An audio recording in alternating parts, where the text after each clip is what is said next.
gurizadinha, tudo certo com vocês? Chegando aqui para falar sobre essa vitória de virada do Real Madrid para cima do Manchester City, a primeira vitória da história do Real Madrid aqui neste estádio que chegou nos minutos finais da partida. Vou falar sobre esse jogo, mas antes sempre aquele pedido, quem está por aqui e ainda não está inscrito no canal, se inscrevam para ajudar o canal a crescer, deixa o like, comentários por aqui. A gente já imaginava que o jogo poderia ser a loucura que foi, principalmente no segundo tempo. Mas a verdade é que o Real Madrid começou bem na partida, inclusive poderia ter aberto o placar. Depois acabou tomando o gol do Manchester City e teve que ir em busca da virada. O gol de empate chega depois de uma definição de canela de Kylian Mbappé. Numa falta para o Real Madrid, o Dani Ceballos pega o rebote e lança para Mbappé, que eu nunca tinha visto um gol de canela daquela forma. Inclusive, depois os jogadores nem comemoraram muito, porque eles já tinham empatado o jogo, mas estava todo mundo meio rindo, porque um gol de canela. Mas enfim, foi o gol de Kylian Mbappé na partida, 1-1. Depois, o Dani Ceballos faz um pênalti, que ainda foi revisado, porque poderia ter sido fora da área, não foi. E o Haaland faz o segundo do City, o segundo dele. Ele nunca tinha marcado contra o Real Madrid, marcou 2 gols nessa partida. E aí, é aquela coisa. O City não foi o City dos últimos anos. E o Real Madrid produziu muito mais ofensivamente. Principalmente no segundo tempo, como a gente já está acostumado desse Real Madrid. É um time muito mais produtivo na segunda parte, que costuma aproveitar o cansaço do rival e cresce nesse momento. Quando o rival está mais cansado, o Real Madrid cresce. E aí o Ancelotti faz uma substituição na partida, tira o Rodrigo, que fez um grandíssimo jogo defensivo. Inclusive, o jogo defensivo do Real Madrid, tendo todas as circunstâncias na mesa, que o time jogou com apenas um zagueiro, o Raul Asensio da base, Mendy a parte esquerda da defesa era um lateral esquerdo e era um zagueiro jogando pela esquerda. Mas a parte direita eram 2 meio-campistas, Tchouaméni e Fede Valverde. Dentro desse contexto e de que o meio de campo estava formado por Dani Ceballos e Camavinga, que só tinha jogado alguns minutos no fim de semana, depois de ter perdido 6 jogos por lesão, a gente tem que considerar que dentro de todo esse contexto não foi um jogo ruim defensivamente do Real Madrid. Mas óbvio que o problema foi defensivamente e a gente sabia que o problema não seria ofensivamente. A Madrid produziu muito ofensivamente, inclusive finalizou 20 vezes no gol. Pelo que eu li em alguns lugares, não consegui contrastar a informação. Se eu não me engano, foi um dos jogos, ou talvez o jogo que o City mais sofreu finalizações, toda a história da Champions aqui nesse estádio. Foram 20 finalizações para o Real Madrid, 11 para o Manchester City. No gol foram 8 para o Real Madrid, 4 para o City. Ou seja, o Real Madrid produziu o dobro ofensivamente que o Manchester City. O City teve vários jogadores lesionados na partida, o Guardiola teve que fazer várias substituições. O Ancelotti, como sempre, deixa as substituições para o final e foi uma das substituições do Ancelotti que encontrou o gol de empate, que foi o Brahim Dias, que marcou o 2-2. E aí, tem um cara no Real Madrid que ele costuma crescer muito no segundos tempos, que é o Vinícius Júnior. O marcador, ou os marcadores que foram mudando nesse jogo contra o City, o Akanji saiu lesionado, o marcador do Vinícius mudou, eles vão cansando durante a partida e no segundo tempo o Vinícius sempre costuma crescer. Foi assim no jogo contra o Atlético, tem sido assim em geral. Os segundos tempos do Vini, ele cresce, porque o marcador dele está mais cansado e ele já identifica os movimentos que ele tem que fazer.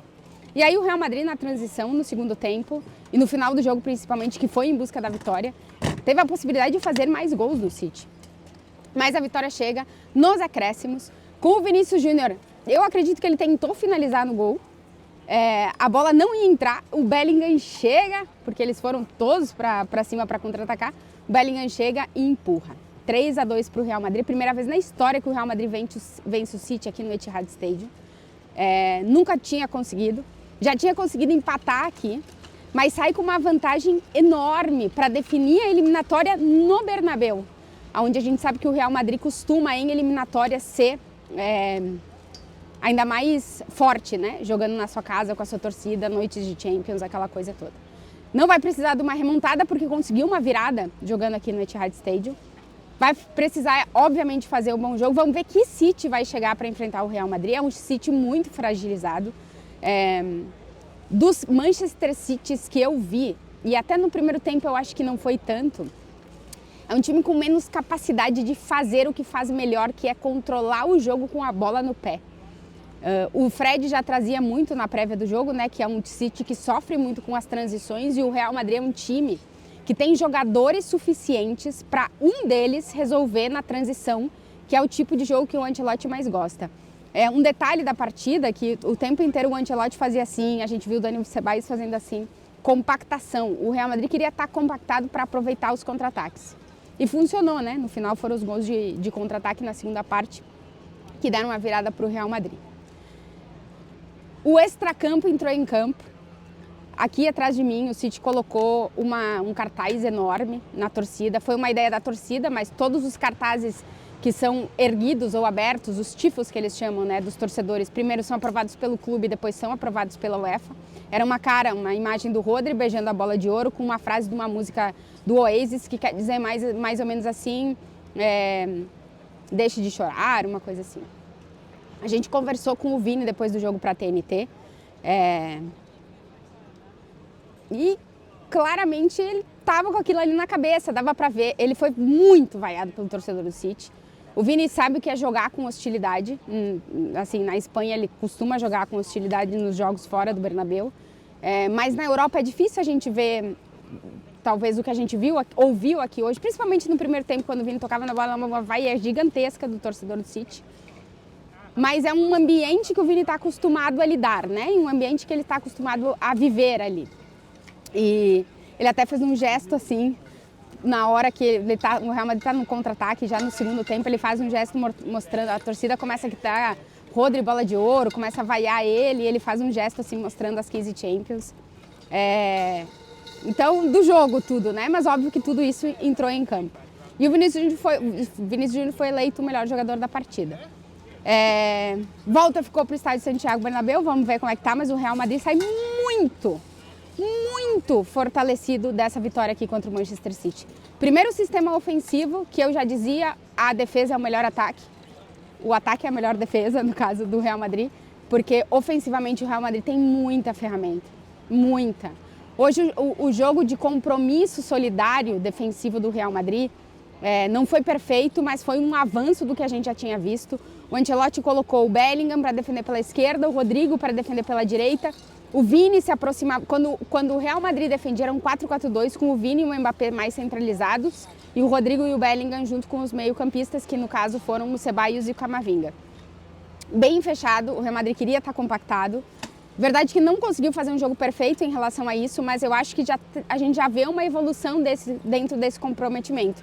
Para o Real Madrid competir na temporada passa por defender melhor, porque atacar, quando eles têm espaço, como eles trocam de posição, a dinâmica de jogo, o Rodrigo teve possibilidade, o Mbappé teve possibilidade, o Bellingham teve possibilidade, o Valverde fora da área, o Vinícius, que é um pesadelo constante para o marcador dele. Então, assim, realmente, ofensivamente, o Real Madrid tem muita produção. Nos segundos tempos, costuma apertar o play e ligar esse modo vamos para cima de todas as formas, e tem que conseguir conter defensivamente, né? Acho que o Camavinga está voltando de lesão, é um cara que pode ser importante nessa contenção defensiva. O Ceballos hoje não fez um jogo tão bom como ele estava fazendo os últimos, mas eu acho que assim, há uma luz no fim do túnel, e o Real Madrid, como eu disse, sai muito fortalecido desse jogo. O Ancelotti sai muito fortalecido desse jogo, porque ele conseguiu espremer tudo que dava. E conseguiu vencer o City. No Etihad é verdade que um City fragilizado sim, mas o Real Madrid nunca tinha vencido aqui.